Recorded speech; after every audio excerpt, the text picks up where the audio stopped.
Hey, Shalom, and welcome to Wisdom in Torah Ministries. As you know, I'm trying to develop a podcast with, in this case, with really renowned educators, academics, archaeologists, historians, and I have an opportunity to do one of these types of interviews with a friend of mine who is also a very learned person, and I highly respect her. She thinks I'm a little crazy, but I keep telling her I learn everything from her, but she keeps believing that. But anyway, her name is Dina Died. She was here before with us for an interview, and she is back. Dina, how are you? How's it Fine. going? It's going well. Other than the wind, I'd be a much happier person. Good deal. So if you can get that, your camera back in there, that'll be great. I They can. can see you. There it is. So, I mean, it's always nice having you back, and we're going to be doing a series.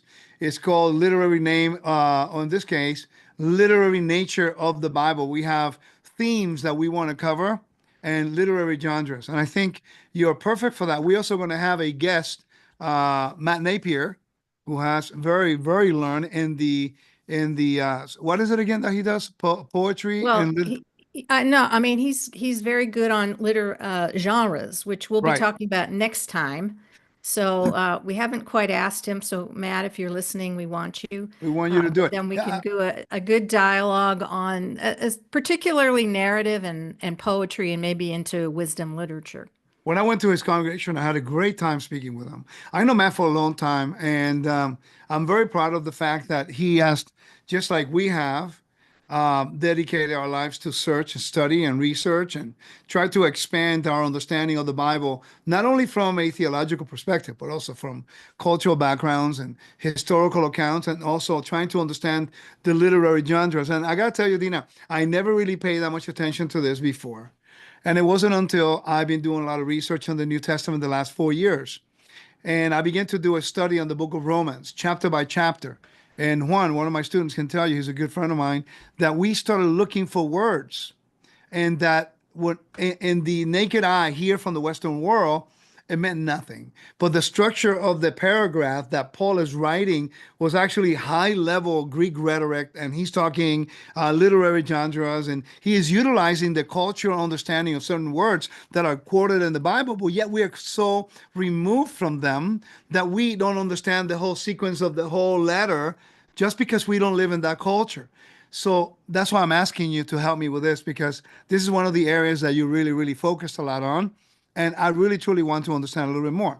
But there's a little disadvantage to this, the perception of this type of teaching that, and I'm sure you encounter this, that many of the people who live in a theological box, I'm trying to do a preface, an intro to this. So I want you to understand, I want the audience to understand that we know where you're at in the sense of thinking that you sometimes people feel that if we talk about these things, we are minimizing the Bible, or we're not saying, we're saying that the Bible is not true, when in fact, we are emphasizing how true the Bible is by clearing up some of the ways they believed in the biblical narrative, not the way we understand it today, but the biblical narrative. So let me ask you one question, and then you go off from there. If it is your opinion that if we understand all the major themes in the Bible, we will have less denominations and we will have more core understanding of God's will. Well, there's sort of two areas. We're going to talk about some of the themes today, but you either are dealing with theological boxes or you're dealing with thematic boxes. Right. And I tend to look at the Bible because it's a storytelling book. It's telling us a story about their culture. And we talked earlier about how the culture that we live in doesn't tell stories about itself and tell stories about its past. And we have a tendency to look and approach everything from a scientific lens. And I would just say, stories are not science. They're stories about people, places, and things. And it doesn't take away, as you said, from the sort of historical nature of the Bible. We have real people doing real things in real places, but the writers have elected to present us in a different way, in a way that they were comfortable with anciently, in a way we're not comfortable now. And honestly, you know, if you remember English class, if anybody remembers, every piece of literature, any written word that you evaluated, you use the lens of these literary tools and devices because that's the way all writers write. They Yeah. have that in mind. And like I said, I wasn't really very good at poetry in school, but things like alliteration, when you use the same letter in front of, jumping jacks or something like that, they use all of that language for a purpose and it expands on the story. And so, what I'm saying here is, I think if we can navigate through the world of the literary tools and devices, it'll help us better understand the themes. It's going to give us a way into the sort of thematic elements of the Bible, of which there are many. Right. So I don't want people to get frustrated because we're not going to talk about theological boxes, okay? Right. Right. So those would be things like salvation, Yeah. eschatology, atonement, faith, redemption, forgiveness, all of that. And scholars have done tremendous work over, millennia, maybe, putting everything in these nice boxes, and help you sort of dig into the theological elements. I'm saying that there's something way bigger than all that. Maybe I shouldn't probably put it quite like that, but I'm trying to get us to the place where we understand the themes because these themes resonate through all of the stories. When they tell a story, the story is, just doesn't matter really where in the Bible it is. It's going to take us back and you'll see the thread of that theme running all the way through, Right. from That is Genesis true. to Revelation. By the way, that is a very good point you make because I was just thinking as you were talking how when I learned about chaos and order, which is Yep. one of the things I'm going to be listing them here in a minute. But when I learned about that, then the whole first week of Genesis, the first week of creation makes sense. Then when I read the epics of Gilgamesh and some of the ancient epics, and then I'll be able to understand the function, the purpose, and the role of God when He's trying to convey. Um, and it's interesting when you read the Psalms. The Psalms Hmm. contain a lot of poetry, a lot of Hmm. metaphors, a lot of literary genres within, the Hmm. Psalm structure. And we assume, and I told you this before we went on the air, we assume that all these people like were ignorant and stupid, that they were so far back that they don't have any knowledge of what they were doing, when in fact is very high level, type I of, love it. understanding. So when you start connecting the dots. So let me read here some of the dots that we want to make you aware of as themes.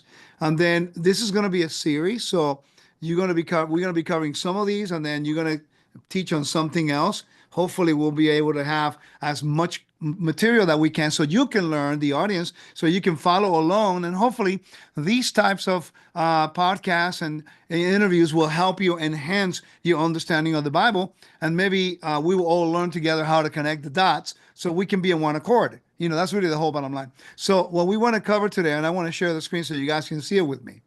You send me the list. These are some of the things you want to cover.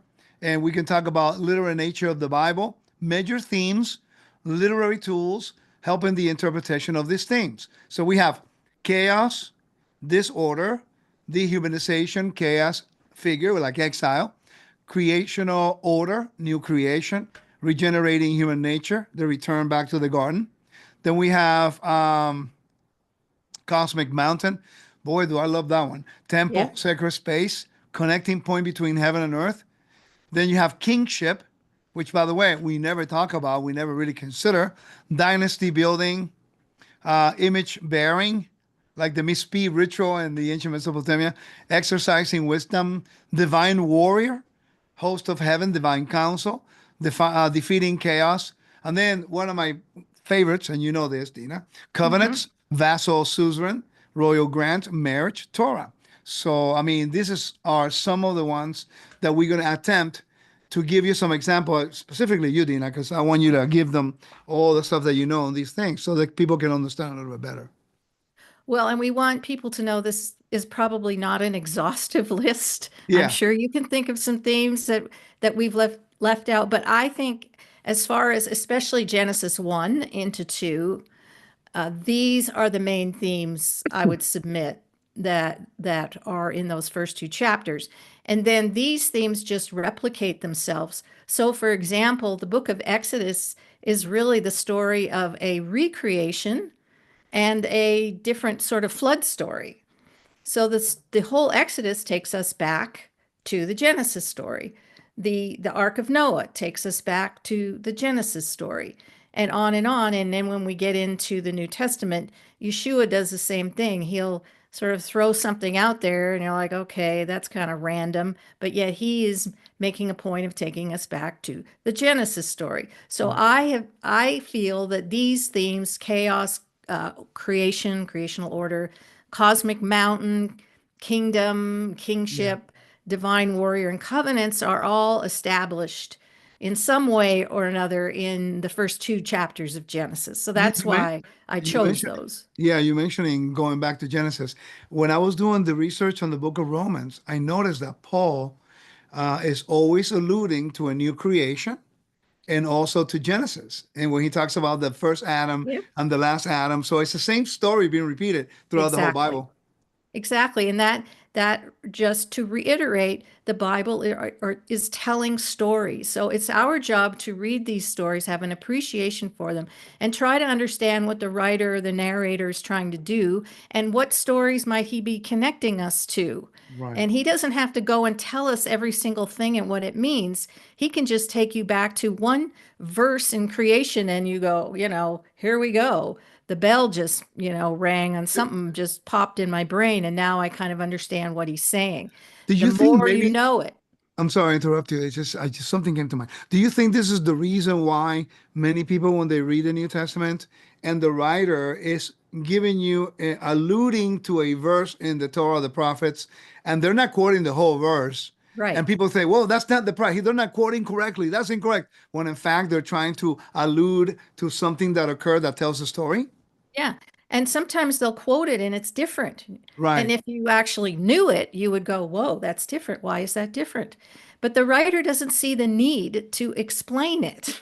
See, Yeah. his audience knows the Tanakh inside out, memorized. And so when when say Matthew brings something up, they know right where to go. That's true. Like for example, the feeding of the 5,000, and we kind of we sort of puzzle over it, the five loaves and the two fish.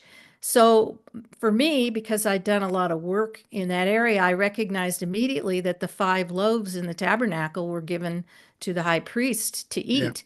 And then the bread of the presence was called the continual bread. That meant it never ran out. So the five loaves never ran out. So it's clear to me that Matthew, around the Sermon on the Mount, is trying to show people, the tabernacle story, Yeah. right? And then what happens in the temple. Like this is just one small example.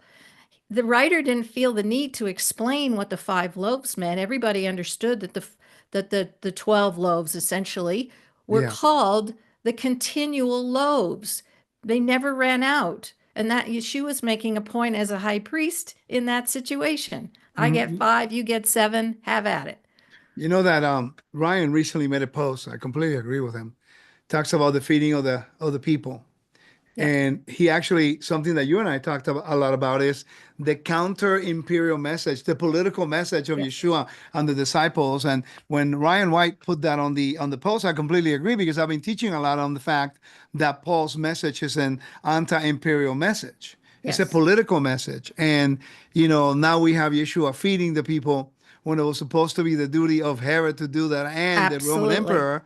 Yep. And it's like now Yeshua is redirecting people to the source of provision, which is God. Yep. And we're so much involved in miracles that we are missing the message behind the miracle. And that's what Yeah. I want to really to study with you, Yeah. is understanding Well, these themes. and you bring up an important point, and even though we know, especially in the book of Mark, like Yeshua's kind of radical in the book of Mark in terms of pushing Yeah. back against imperial Rome. But it didn't just start in the New Testament because, and here's where we go. If we go back to the creation story, we if we insist on looking at it through a scientific lens and material origins, we're going to miss it. But the in any ancient culture, the creation story began with a cosmic battle. It was a cosmic battle between two parties. And so, in the case of the Bible, the warring parties essentially are between empire and God's kingdom. And so, it is creational order that is going to overcome this, quote, chaos created by world empire war. Right. And it kind of goes to what Ryan was sharing about. It was the responsibility of empire to feed its subjects. And so, you think about what did it look like in Egypt when Pharaoh completely failed to provide for his people during the 10 plagues, Oh man, and he Ma'at, created a chaos. situation where there's no food because Right. It's everything has been ravaged. right. So the very responsibility that Pharaoh has within empire to feed his people, they're not going to get fed. Meanwhile, the children of Israel have their lambs, they're slaying Yeah. the door, they're eating this meal, everyone else is starving. And, then we have all these comparisons with the manna and the bread of life, and they're out in the wilderness and all this stuff in this sort of sacred, protected environment. So I always tell people you need to read the creation story as a cosmic battle, where what we mentioned, the divine warrior Yeah. defeats the enemy that is chaos and creates this new sort of temple pattern. Like it just gets repeated over and over and over again. And so when the divine warrior defeats a chaos figure, the thing that he receives is a temple. So you think of God, Yahweh, as divine warrior. He receives a temple, if you will. I mean, he makes it. But the whole of the universe now becomes a It's an cosmic enthronement temple. ceremony too. Yeah, all of that. And so, and part of the process is establishing a covenant then between the divine warrior and his subjects. Like he has just defeated this enemy on behalf of his subjects, and now he is able to make a covenant between him and his subjects. Now, part of the covenant relationship is promising to take care of them and feeding them. Right. And then you have the whole enthronement ritual, the acclamation that the divine warrior would go through until he sat on the throne, took his seat on the throne, and it basically determined that the area that he is just defeated is now at rest, like, and his sovereignty rules over that arena. So they understood it in political terms, like when the Babylonians defeated, the Assyrians, or the Right. Persians defeated. They looked at those things as creation stories in which their divine warrior, whoever like Marduk or something, defeated Tiamat in the case Right. of the Babylonian story to create the state of Babylonians, excuse me. So So they replicated they took the story, the Genesis story. The Genesis story is actually, instead of, how the state is formed, is how a kingdom is formed. And so this is the kingdom of heaven versus the kingdom of empire. right. Well, yeah, that's so you can say then safely that from the moment Adam was created, and then you have Noah, and then you have Adam, and then you have Abraham, and then you have Isaac and Jacob and Joseph and those. So it's a story about a selected person who will bring reconciliation from chaos, from exile, from shame. It's basically Messiah figures throughout the story being repeated over and over Sure. and over. Yeah. Because Moses is a prototype of Messiah, also just like Joseph, just like Noah. I mean, all of these things is the same story. It's like a different movie with the same Yeah. script. Yeah. Same plot, different characters. Right. So that takes us back to one of our major themes here is kingdom and Yeah. kingship. Kingship is absolutely essential to understand. Now, we don't function in that environment. That's fine. But anciently, monarchy was it. That's how everything was governed. You had to have a ruler. You needed social order. You needed laws to regulate what could turn into social chaos. Right. And so now you got the whole blue blood thing. It's a bloodline essentially. And when maybe a son was raised up to rule as king, and maybe he was from sort of a different family, he'd be adopted in, those kinds of things. You have the whole move of dynasty building. Look at the Egyptians and the Babylonians just following the dynastic order there was very important to understand and very important for their culture and world. And Yeah. then you come to the Genesis story, and you see this language of king and kingship. Only now the kings are are image bearers. They have their kingship is a vocation established by Yahweh, but they are to be his image bearers on the earth and function in that same realm. And to mention that every king in the ancient world sought wisdom from their God to be able to rule. So when Solomon receives wisdom, that's not like some weird thing. Oh, I Not think I'll unique. ask for Yeah, it's wisdom. not unique. That's right. It's not unique at all. He Right. recognized he needed Yahweh's wisdom in Well, order the to the rule difference is that righteously. is the creator, the deity who gives them to him, distinct from any of the other religions who the gods don't exist.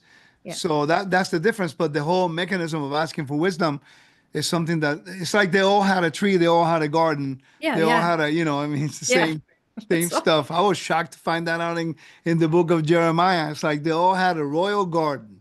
And That's then the right. Egyptians the same, and the Assyrians and the Mesopotamians. It's like we're the ones who don't know and understand the Bible really. I mean, Right. And that's because of our refusal to appreciate the ancient world. And I still run but into that now. me too. I think I don't think the problem is they don't want to learn. The problem is that you need to unlearn certain things Yeah. in order to uh, learn new things that are so foreign to you. I mean, like I always quote John Walton. The Hmm. Bible was written for us, but not to us. That is so true, specifically when Profound. we deal with covenants. Yes. Because in covenantal relationship, all of the arguments about the identity of Messiah and can be answered without minimizing who he is by understanding the hierarchy. Yeah. Yeah. And unfortunately, we are so much in a religious box that We everyone are. argues all the time. I had recently, just to give you an example of what you're saying, I was having a conversation with someone who's not even a believer, because I have the best conversations about the Bible who people who do not believe like us. It's amazing. Secular people that are so open to hear and exchange, Hmm. and they don't necessarily believe in the Bible. Well, I'm not expecting them to because they're not believers. Got it. Uh, but then I posed this question. I said, okay, let's just say for 1 second, and I believe the story of the flood was a real event, whether it was global, whatever is irrelevant to me. Hmm. But I told the person, I says, let's just say for 1 second that I agree with you that it's not a real event. Now tell me the story behind the event. And he went like, uh, I don't think he was ever asked that question. Yeah. So we either want it one way or no way at all. And I'm trying to convey to the people that I believe 100% that it was a real event. But that Absolutely. real event also carries a very important message that we never look into. Yeah, and that's the thing we're supposed to be looking at. What is the message? Because you know full well, anyone who's read the Epic of Gilgamesh sounds a whole lot like the Noah story, only there's a bunch of differences. Yeah, that's true. So the writer's trying to, okay, see if you can find the differences and what do they mean? It's not the exact same story. And so, and maybe we want to talk about covenants a little bit because that is sort of foundational to Yeah, the sure. whole of the scriptures, and where you generally had a superior and inferior party, coming together. I would submit that, and what I teach is in the very first covenant is what we call a creation covenant. So in God establishing the universe, he takes these elements and he separates them. Like we cut a covenant, like a Brit kind of thing. We separate these elements so that they will come together as in a covenant relationship, only in a different form. And so, one of the areas that's very important to understand for the ancients is that everything was about uniting heaven and earth. It was, and so in order to unite heaven and earth, you needed something to connect the two spheres. The Right. problem is, if I talk about heaven and earth to anybody, heaven is not air and earth is not dirt. These are domains. These are domains where parties live and rule and reign and over. So the domain of heaven isn't air. It's the domain in which the gods of the ancient world, or God, if you will, or the divine council, or the whatever, That's their domain that they rule over. Right. And earth is the domain over which humans rule over. And so when you make a covenant between heaven and earth, you're making a covenant between, you understand, the gods and humans, or in our case, Yahweh and his people. Right. That's the and so that is the nature of the creation covenant right out of the gate in Genesis 1, as you go down the line and see this separation between heaven and earth and day and night and light and dark and seas above and below, and then the separation of Adam and Eve is for them to join together in a different form. So I Right. know you've done a lot of work on the vassal suzerain Yeah. covenants, which are, See, and we have royal grant covenants. And right. then the best that we know is the marriage covenant. And you may want to speak to the vassal suzerain for a moment. Man, you were there when I first introduced it to Revive a long time ago, Long and time ago. you and Halissa said, "Man, you're a pretty brave man," because you've been studying that for a long time. But I was trying to convey the message to the audience that there's more than what we're reading. We are so focused, narrow-minded in our view of the Bible, and I found something so amazing how the Bible is conveying a structure of a relationship, not through words that meant nothing, but it was so legal. It was so, that's why it uses the metaphors of marriage, Right. because everyone could understand a Exactly. marriage relationship. Yeah. So God basically is using something physical. I mean, everybody says, well, there's going to be a wedding or whatever. That's a metaphor. As people, oh my, they even get offended if we don't agree with them.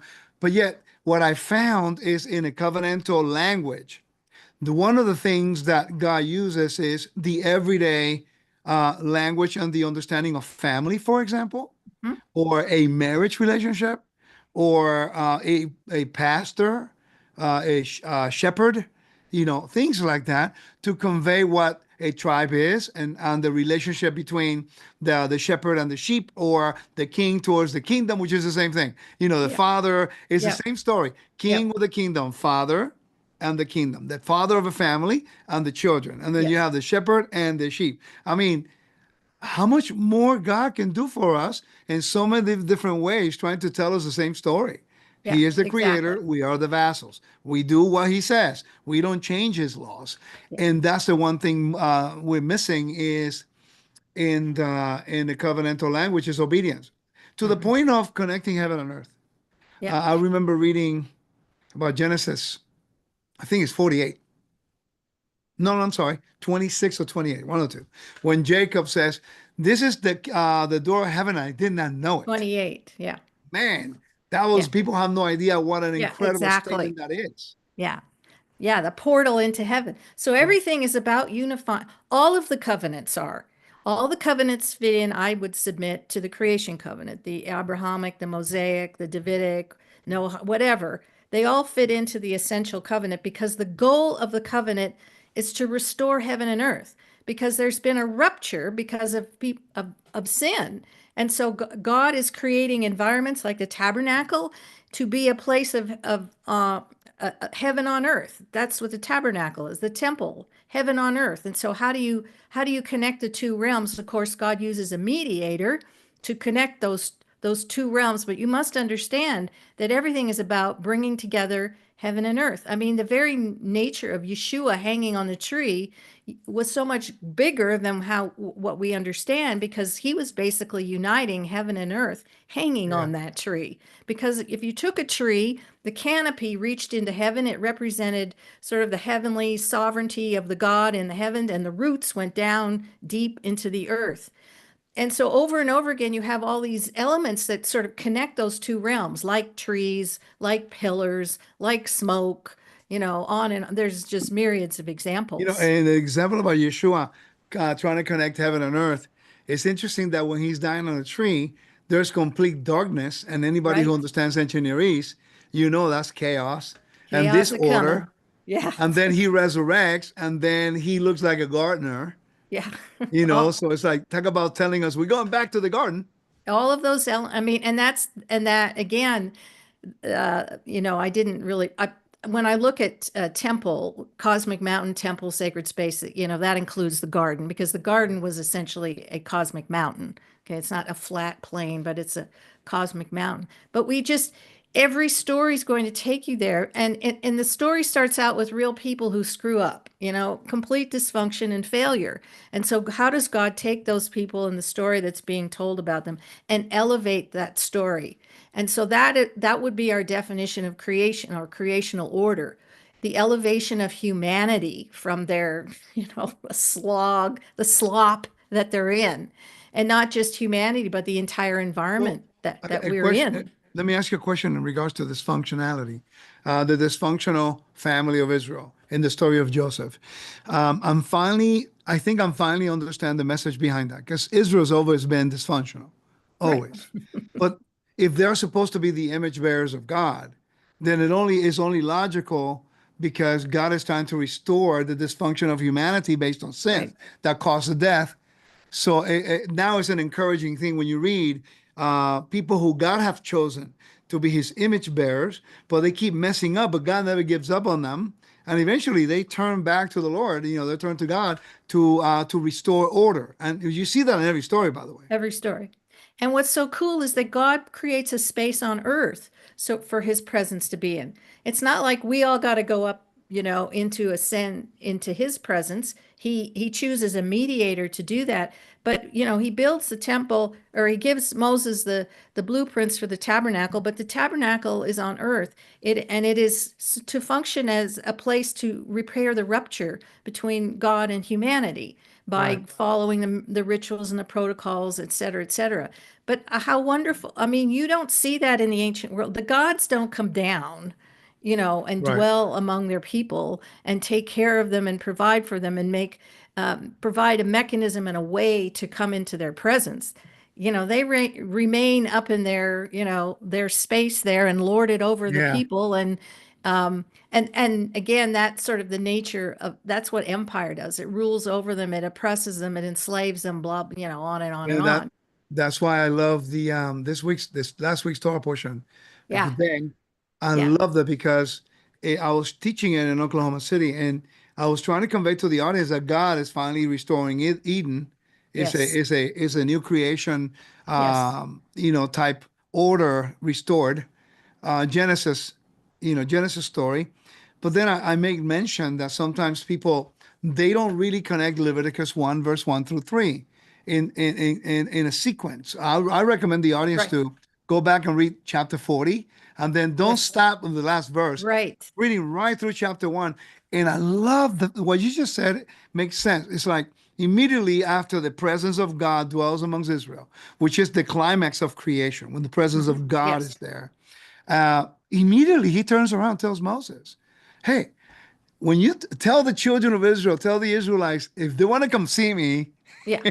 do it this way. I Here's mean, what talk you got about to giving do. you every little detail Yeah, to have a one-on-one with your king. And now I understand why during the high holidays, the feasts, yeah, you have to have what's called lina. You have to bring you have to on the first day bring an offering to God. It's like he wants to meet you, it's to see you. yes. And I thought, wow, that is amazing that he invites you to Jerusalem and then he wants to see you. The offering is designed to you show yourself before the king because you're in a covenantal relationship. You are the vassal. You bring what he requires with a proper heart, and then the whole intent of that offering is so he can see you that you showed up. Amen. What a message! Well, all Completely unlike any other ancient Near Eastern story. the rituals and the ceremonies are to repair the breach so that he can see you and you can see him in a measure, if you will. Repeat that again. That's very profound. The, Is to the, repair the the rituals and the ceremonies are to repair the breach that yes, is broken between God and his people.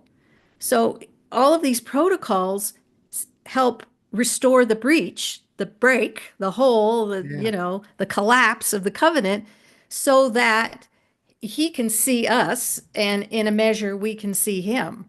And that's why the that's cool. were responsible to go through all that on behalf of the people.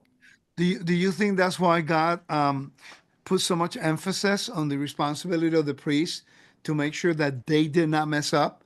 Because he really desires to have his people to approach him in a manner of sacred space, the proper way. There's a protocol that you cannot transgress. You got to follow it. Absolutely. I think that he did. The problem is what typically happens is the priests screwed up as well. Yeah, yeah, And I yeah, think that so the high priest is going to be the one to have to cover for the failures of the priests. yeah, So the priests cover for the people and the high priests cover for the priests, if you will. yeah, So, Moses functions in the role as high priest, and he's the one, like if you're reading in Leviticus, he does all the stuff. Like Aaron is the high priest, but Moses is doing everything. yeah. Like Until he that's gets kind of anointed, and weird. then after that, you don't hear much from Moses. Yeah. Yeah. But I mean, there's a period there in which Aaron, he's just kind of a placeholder. It's not Yeah, like he's that. true. You know, I think that when I begin to open my to be more open about the little literary genres and looking at all the sources that I have. I'm blessed to build a library to allow me to ask questions and sometimes I don't like the answers I get through the evidence and I have to Right. have time to process. But then the last 15 years has been quite interesting for me because there have been very interesting things that I had to reevaluate. Not my faith in the Messiah, because that's always been Right. consistent. But I'm talking about the way the way the Bible works. Like Yeah. salvation, for example. Salvation, the way we've been told, is it was always individual, but the Bible does not support that. It's always collective, Hmm. salvation, which to any Jewish person it will make more sense, you Right. know? But we are redeemed. I think redemption can be individual too, collective and individual. But when I began to study the temple and the ancient Near East, I think when everything began to make sense, it's like, oh, now I know why he wants a temple. Now I understand what the offerings. Now Yeah. I understand why all these things are so, to us, extreme impurity laws. But when you Right. understand the ancient Near East, it's like makes logical sense. He Yeah. wanted to do nothing like them. Yeah. Well, the story ends up being to keep telling the stories is how do we recover from exile? How do we remove ourselves from exile and, move to the promised land? That's essentially what we're dealing with here. And so that story just gets told in multiple ways, with multiple figures and characters all through. And again, like you were saying, I can't help but I always think of the Woodstock song. We got to get back to the garden. I'm sorry, just a product of my. Flashback, flashback. But we just keep telling the same story because God wants his people in his presence, but there is a way to come into his presence, and it's important that you have a high priest to serve as the mediator Yeah. between God and the folks. One of the things that I'm pretty sure we talked about, but it wasn't mentioned on the list, honor and shame is a very profound, Yeah, I you I know, did, I left that off, but absolutely essential yeah. theme for sure. You Yeah. know, thinking, it just came to mind. I thought about this, but I kind of want to run it by you because you studied a lot in the book of Genesis too. So, um, I was always looking for, when you talk about exile, and I was always looking for the point of departure in the book of Genesis. We know that Adam leaving the garden was an exile. Hmm. But then the story to Cain and Abel really intrigued me. And the story is quite interesting, and this is where a lot of the metaphors come in that we have to connect. And I kind of I want to run it by you. I want to get your input, see what you think. And if I'm out of left field, it's okay. You can tell me. But as I'm reading the story, it was Cain's idea to do the mincha. He didn't bring it with a proper attitude. Abel brought it with a proper attitude. God is telling him to change his attitude. He didn't want to. But then what's interesting is that when Cain goes away, he builds a city Yes. and names it, right? Hmm. But you never hear anywhere in the genealogy of Adam that they built cities. Now, what people don't realize, and the Bible doesn't tell you this, but when you do research in ancient Near East, you know this is a fact. Every city had the high walls. Yes. So to them, those walls brought them salvation, security, protection. Yes. So would I be correct to say that in the story of Cain and Abel is an example of a permanent exile in Cain, that he seek his own salvation, his own protection, versus Abel, or Adam, who never really built cities and doesn't say that they built cities with big walls. I'm sure they did, but doesn't say it. And I think not mentioning in the Bible, it has to be a reason for it. So I was teaching that you see a perfect example of the permanent exile, which means not resurrection, versus the resurrection motif. And I found the same thing in the book of Exodus. When God sends the sign of the hand in the bosom to Israel, that was not given to the Egyptians. Right. I don't know if that makes sense, Well, but I think it's so we go back to this battle, this chaos battle between cities and rural uh, is like empire and the kingdom of, the kingdom of heaven on earth. The kingdom of heaven, everything is really agriculturally oriented. So the reason you had cities was kind of what they're doing today. They like to get everybody into the same place, and then they would, have their granaries and store food. The biggest fear in the ancient world was starvation. So once they figured out how to harvest grain, wheat on a large scale and store it, it was a game changer, and the whole city thing rose up. The first so it anciently in ancient Mesopotamia, you had mostly towns and villages, right, and established along the Euphrates and Tigris, obviously because they needed water to grow food. So the first guy that comes along to amalgamate and take the city states and make them into an empire is Sargon the First, Sargon the Great of Akkad.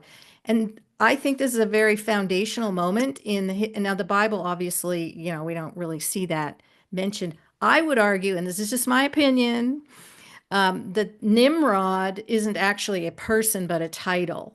And it's possible that the title Nimrod goes to Sargon the First for the city state building. So he's the first to form an empire, sort of multinational empire, and he takes sort of these disparate kingdoms and he brings them under his control. His name, incidentally, means the legitimate king, which I find rather interesting. And also, which you might find interesting with Sargon, um, he didn't know who his father was, and his mother could not keep her pregnancy secret anymore because she was a temple priestess. And she put him in a basket and sailed him adrift on the Euphrates River. I mean, isn't that kind of interesting? right, right, right. Right. A lot So, of similarities. those stories have taken. But do So, you think that those stories is the reason why people assume the Bible is not legit, when in fact the yeah. story behind that is really what matters? Yeah, yeah. And so now we would say, okay, like I get that we got a story of Moses. How is that story the same? How is that story different? What is the message that the writer of Exodus is trying to communicate with us? But I see everything in a sort of more big picture of this empire thing versus the kingdom of heaven. And that's really the biblical story is like Israel is always caught up in under empire. And the question is, how do you navigate through empire? How do you overcome it? So, in the way that you would overcome empire is, to me, the same way you would overcome human nature, right? It's Right, because human nature always descends into the same place to oppress others, to rule over others, to lord over others, to enslave others. And so empire does exactly the same thing. So this is all about overcoming this kind of chaos, overcoming the chaos that empire would over the people and yeah. enslave them. And really, the only way to overcome chaos is through the regeneration of the human heart. And so the So Bible then becomes that story of how do you navigate under empire and how is the human heart regenerated in order that the kingdoms of this world are defeated by the kingdom of our Lord and Messiah, who will right. reign forever and ever. Like that's kind of the big story to me. So So I see Cain in that functioning in that way exactly, as becoming a ruler over a city. That defines him in the empire realm, who's going to rule and reign and subjugate people. That's what yeah, that's what they do. do you because of the let me go to left field here for a minute. The serpent is a prevalent figure throughout the whole biblical Oh, narrative. Huh? yes. I just said, uh-oh. Yeah, and the serpent, is that he is the what I would consider the bad dude, But He's the it's interesting chaos that, figure. huh? He's the chaos figure. Right, and how prevalent that is consistent throughout the whole Bible, the cosmic battle between God and the serpent. And I remember when I went into Egyptology, I started looking into it, and I saw the how Ra in the evening will go on the ship into the heavenly sea, and he had a cosmic battle against the Leviathan or the Yeah. serpent, Yeah. and the waves was actually the serpent the way that it was coiled. And Yes. then Yes. Osiris is striking the head of the serpent, which Hmm. defeats chaos, and then the sun comes up, and that's resurrection. I say, oh my Lord, this whole message, the ultimate win is against death. Then, Yes. Yes. so Yeah. So every that's, story in the Bible is about how God defeats chaos, which is death. yeah. So that goes back to one of our themes, divine warrior. Yeah, You see divine warrior language, just exactly what you said, divine warrior defeating chaos, defeating the enemy, the bad guy, ultimately defeating death, and is given a temple to rule and reign from that sphere. And so that story just keeps being told over and over. And like if you go into the Exodus story, you'll see imagery of God, Yahweh, as divine warrior. And then when you come into the New Testament, you see Yeshua with that same type of imagery when he right. walks on water, etc.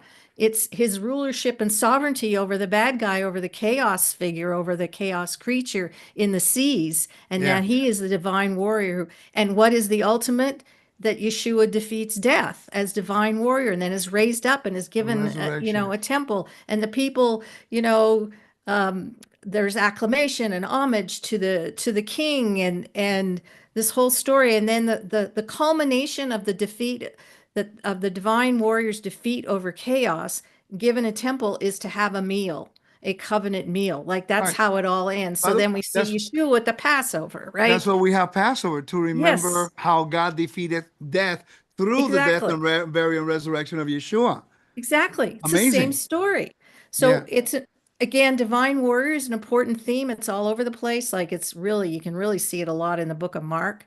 So we talked about covenants and divine warrior, kingdom and kingship, Yeah. and we haven't touched too much on cosmic mountain, but we might want to kind of return a little bit to chaos versus order, creational Well, order. But it's that's why I'm so bent. All the stories are telling the same, they're giving the same message, but they have different characters and different things that are going on. So let's try to read those stories looking for these themes. I mean, I just got back from Turkey and Greece, as you know, Yes, and I know you want to come with me in March for I my do. trip. I want to take it in March. So if I come, maybe there'll be more that'll come.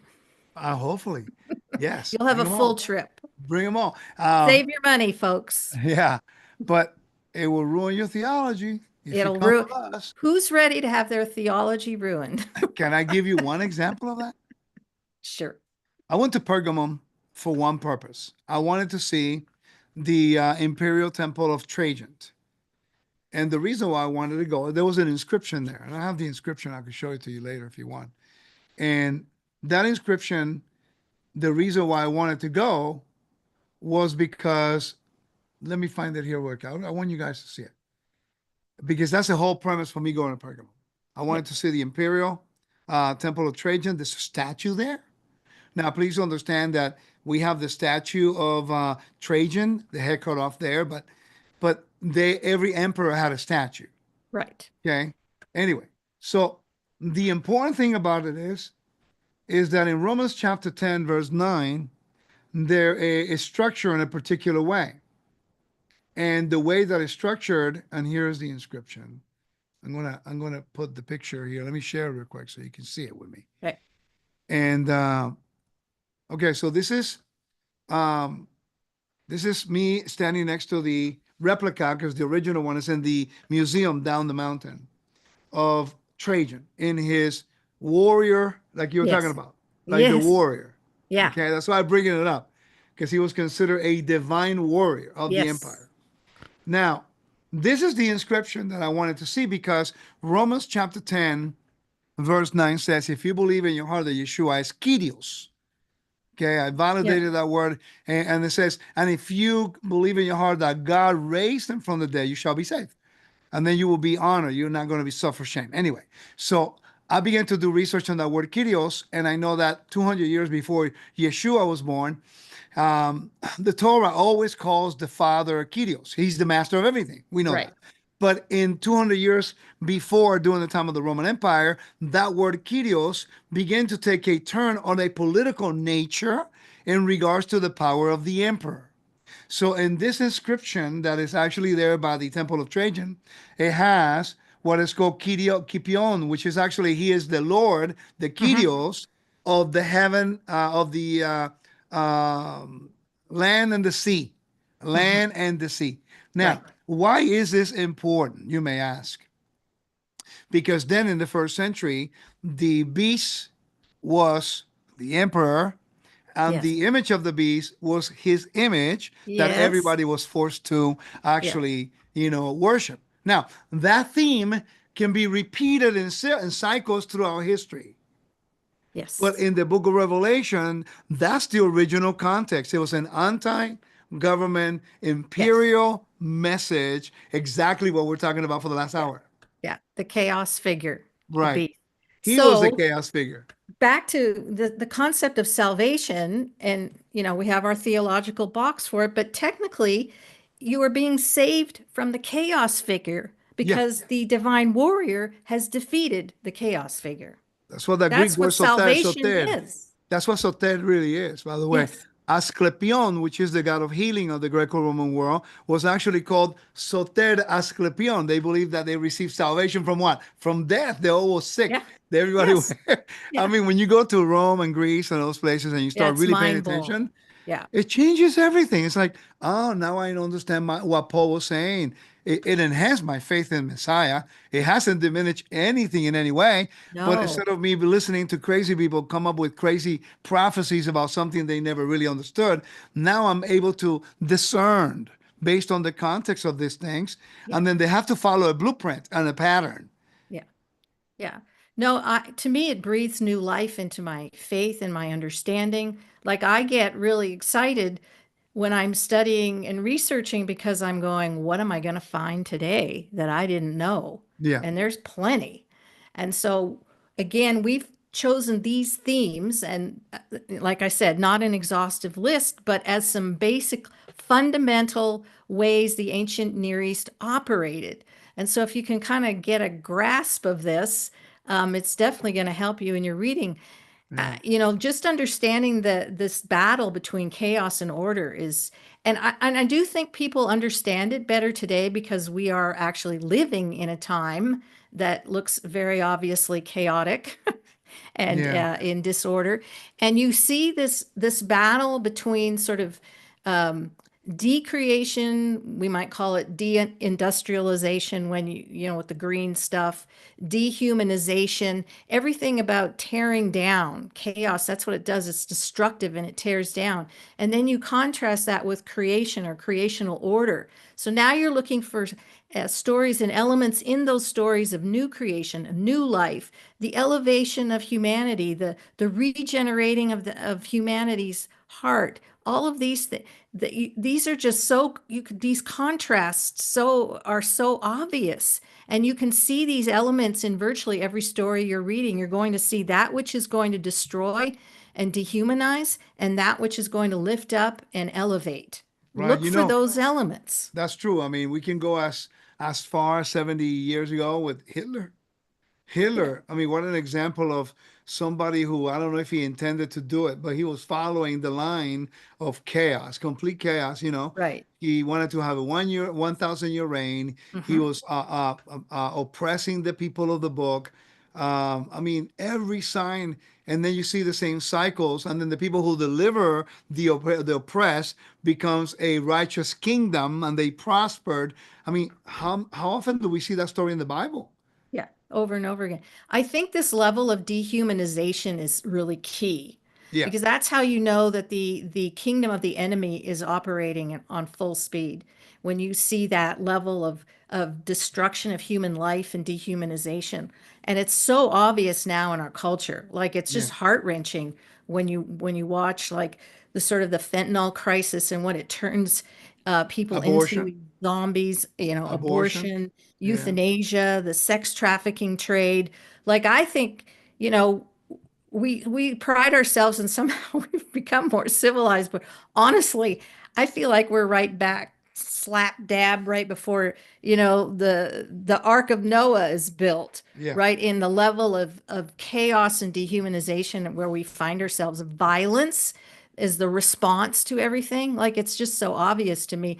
And it's the fact that the story doesn't change, You you know know? what really blows me away about today in the political arena, because we're talking about the Bible as an anti imperial and a government and a kingship and a kingdom. The kingdom of God really is not doing anything to make a difference right now.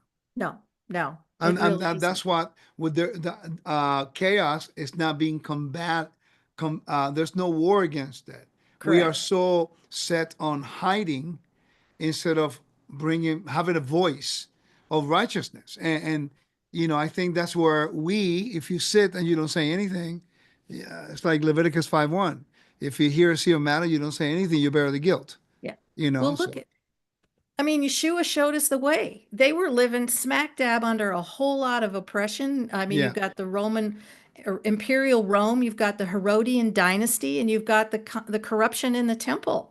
yeah. So Yeshua is showing us, I mean, he didn't flinch in pushing back on the things that he said. And he is showing us how to navigate what kind of character quality, how will he regenerate the human heart in order for us to navigate through this kind of this world that we live, you know, the kingdoms of Well, this world. And so he's our roadmap. I what mean, you we just have a said, roadmap. We don't have to respond in insanity and yeah. violence and create more chaos. That's true. You just mentioned something quite interesting. You have the Roman Empire, you have Herodian kingdom, and then you have the high priestly family who were corrupt.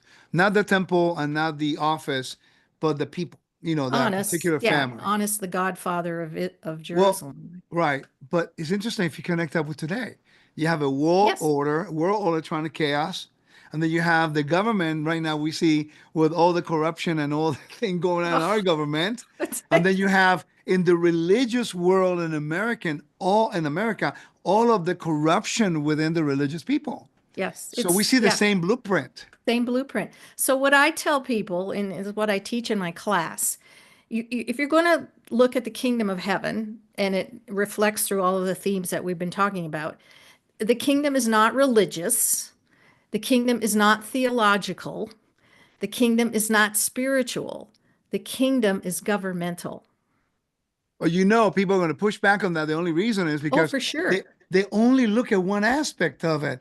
I mean, that the spiritual aspect of it, when in fact, when I look at the Bible, I see so many things that are so concrete that actually when you live the Torah, you are by default living a spiritual life. It's not Yes. like you have to have this spiritual encounter like the way we've been describing in Right. system. It's a daily thing. Right. I mean, Yeah.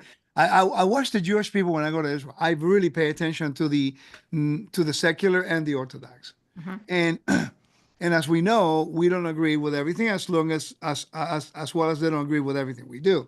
But I do appreciate the fact that the ones that are observant, they get up, and from the moment they get up, they have purpose. They know what to say, what to eat, how to conduct themselves, and not that they do everything perfectly, but at least they have a structure of a lifestyle. Yeah. And I remember reading one of the commentaries that were saying that the study of the Torah is the highest form of worship. Yeah. And sometimes we forget that you are not moved by emotion. Right. You are supposed to be moved by a commitment to the king as his vassal in a covenantal relationship. Thus, the emotion comes as gratitude of experiencing his grace and his mercy and his loving kindness and his righteousness. And I Yeah. think sometimes we have it so backwards that we want this short emotional burst of energy to say the Spirit is there. In the meantime, your everyday life revealed through the way you treat your wife, your children, your husband, your whatever, really tells you or tells the audience whom you serve. So Right. I made the decision that I want my lifestyle to actually give the example or to be the testimony of my commitment to God. And when I show emotion, it's because I have so much gratitude for the opportunity to serve Him, as a reciprocal vassal, you know? Amen. Well, and the reason I sort of emphasize the governmental approach is because even within the structure, the temple structure, it was designed with, you had an economic system, a judicial system, a military system, you had social order. Like that was the purpose of the Torah, was to create an environment for all these things. Like if you followed along and were obedient to the commandments of God, then, the benevolence of God would pour Yeah. out upon you. And especially in the area of economies and judiciary, like everything that we have structured today goes back to that. And there's a purpose in that. And so I don't look at the kingdom as just sort of this spiritual thing. It's like a daily thing in every part of my life that you want to make better for everyone. I feel like sometimes in our religious life, we have forgotten about the marginalized and the outcasts and the Yeah. vulnerable and That's the true. innocent. And we only look at sort of the folks that are immediately in our sphere, but God cares for every child that's been taken into sex trafficking in this country to the tune of 300,000. Where Wow. are they and are they still alive? Like his heart cries for the law for those innocent children. So we have a responsibility, and then people get all weird about the whole, well, that's political. I'm sorry. This is part of the dehumanizing that I was talking about. This is the creation of chaos that dehumanizes children to where they're nothing but sex slaves in modern America 2025. Hello. Yeah. So all That, of this fits together, and the temple, was the sort of the governmental house, if you will. I hate to use that in yeah. that way, but that's how it operated. You can't have a culture and a society without taking care of all of these elements. Do you think, last question, do you think that if we really grasp the government structure or scripture in our duty to promote kingship and God as king, that a lot of the arguments that are going around and the divisions will cease because our focus will be completely directed towards pleasing the king in everything that he requires? And taking care of, what he has created on Right. our behalf. I I agree. mean, I would love to believe that that's the case. Like, you're dealing with humanity and a human heart. I mean, sometimes I feel that our, we have descended into the depths of a depravity I couldn't even imagine 20 years ago. Oh, it's And crazy. just to watch people's interaction with one another, and cruel and uncivil and impolite and mean, and I Well, just I'm at aghast at how they, and so only our mediator Yeshua between us and God can yeah, regenerate the condition of the human heart at this point. I agree. I think and it's interesting. People forget that the Bible tells us when Mashiach returns, he will rule with a rod of iron. There's, I mean, people, they don't like Trump now. Just wait until Messiah comes. He's be like really taking care of business. And, that's something that people are not ready for. Specifically, what you just said. I don't know how in the world. And I got to be careful what I say because this really messes me up. How in the world? I have a granddaughter. She's 17 months old. You touch that little girl, I'll cut your arms off. Right. I mean, that's the Exactly. most innocent thing. Yes. How would anybody who's an adult would abuse a child? I mean, I don't understand it. Yeah. And how What are do they we, do? I mean, that's pure the evil. church, I'm sorry? allowing this? I know. The strongest voice, the greatest pushback should be coming from the people of God. And now I would honor those because I have friends working at, in CareNet and in abortion Yeah, clinics and all. I have people and friends that are working hard in these realms. But honestly, we should all be pushing back in some way. that I is don't true. say everyone, I don't think we all have to go to a certain place and do a certain thing per se. God will show you. But man, do we not have a heart for the innocent and the lost and the marginal and the outcast? Because Yeah, that was Yeshua's heart, you that's know, true. all through the Gospels. That's what he Oh, did. we I have mean, to the entire restore. book of Matthew is about him reaching out to the outcasts. Right. Well, Dina, thank you so much. I mean, it's kind of interesting. And, we're going to continue to expand on some of these themes. I think they're important. And I'm Yes, pretty sure along the way, we're going to try to do as many of these as we can, because I think if we have a clear understanding of how these themes work on the literary genres and things like that, I think that our understanding of the Bible will increase. And then we'll come together to really focus on combating the things that you're talking about, because we're not going to be sitting in a corner only hanging out with people we agree with. right. Now we're standing up for the righteousness of God, Yes, regardless whether or not I like you or not. It doesn't matter. If our purpose is to honor the King, yes, liking each other is not the point. We yeah. have to honor God in the purpose of what is right. And we need to go back to that. So I want to thank you for sharing your thoughts and giving us your insights. I think it is time for us to consider expanding our understanding Mhm. and maybe enlarging our our mental religious boundaries. Just Yes. destroy that fence for a little bit and build a new one. Enlarge Because that tent. yeah, because if not, we're in trouble. We're going to Yeah. continue to be the same. We're never going to get any better. So yeah, my hope now is we've laid down, we gave you an overview and we've laid down some of these themes. And so now as we begin to dive into the actual genres in scripture, I'm hoping that you'll see, especially narrative, it's the easiest to engage because it's just telling the story. But you'll Yes. see that all of these elements are going to come to bear as we go through these various genres. They're all in there. That's great. Thank you so much. And guys, thank you for joining me today. We have a pretty good turnout, and please share these videos and hit a like and subscribe to the page. Also, make sure you can look up Dina Dye. Dina, tell them where they can reach you. Yeah, just go to foundationsandtorah.com and I've got lots of stuff on my website. And then this course I'm starting actually tomorrow, and it is full. But if you're interested in the course, the Temple Revealed course based on my books, just shoot me an email, dinadie@protonmail.com, just like how it sounds, because I'll be doing another one probably in the fall. That's awesome. That's great. And we're going to try, I don't know how many we'll be able to do, but I think we have enough material with you for like 10 Oh my more. gosh, 10 we more, could right? go on for a few years. There you go. Well, the whole idea, as you know, I'm doing videos with my teacher, Joseph Good.